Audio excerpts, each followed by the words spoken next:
14 लोक ये कोई कहानी नहीं, बल्कि एक गहरा आध्यात्मिक रहस्य है। हमारे ब्रह्मांड में कुल 14 लोक माने गए हैं, 7 ऊपर और 7 नीचे। ऊपर के 7 लोक, इन लोकों में आत्मा ऊंचाई की ओर बढ़ती है, ज्ञान, शांति और मोक्ष की दिशा में। भूलोक, ये वो लोक है जहां हम सभी मनुष्य रहते हैं। इसे मृत्युलोक भी कहा जाता है, क्योंकि यहाँ जन्म और मृत्यु का चक्र चलता रहता है। भूवरलोक, ये लोक भूलोक और स्वर्गलोक के बीच स्थित है। ये ऊर्जा रूपों का क्षेत्र है जो भौतिक और दिव्य लोकों को जोड़ता है। स्वर्गलोक, देवताओं का लोक, जहां इंद्र और अन्य देवता निवास करते हैं। अच्छे कर्म करने वालों को मृत्यु के बाद इसी लोक में स्थान मिलता है, जहां सुख, संपत्ति और आनंद की अनुभूति होती है।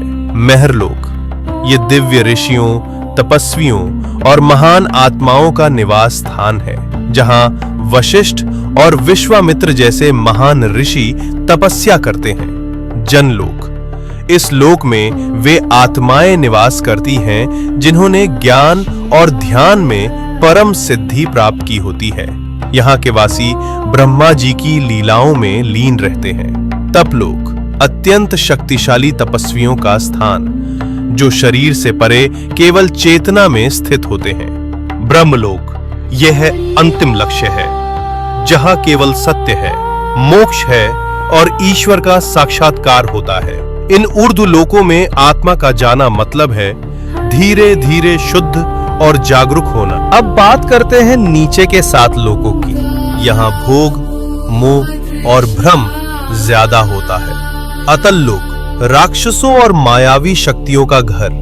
वितल लोक, जहाँ कामनाएं और भोग हावी रहते हैं। सुतल लोक, राजा बलि का लोक। वे दानवीर थे, लेकिन उनमें अहंकार भी था। रसातल लोक, जहां भ्रम, लालच और अज्ञान का घना अंधेरा है। तालातल लोक, छल, धोखा और झूठ से भरा हुआ लोक।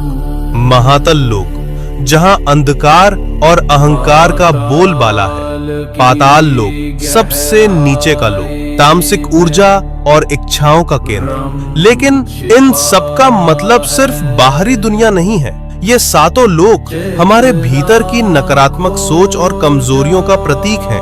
तो जब हम सच्चाई, भक्ति और सेवा में लगते हैं, हम ऊपर के लोकों से जुड़ते हैं, और जब हम लालच, मोह और गुस्से में फंसते हैं, हम नीचे गिरते हैं। सोच बदलो, लोक बदल जाएगा। आपने कभी सुना है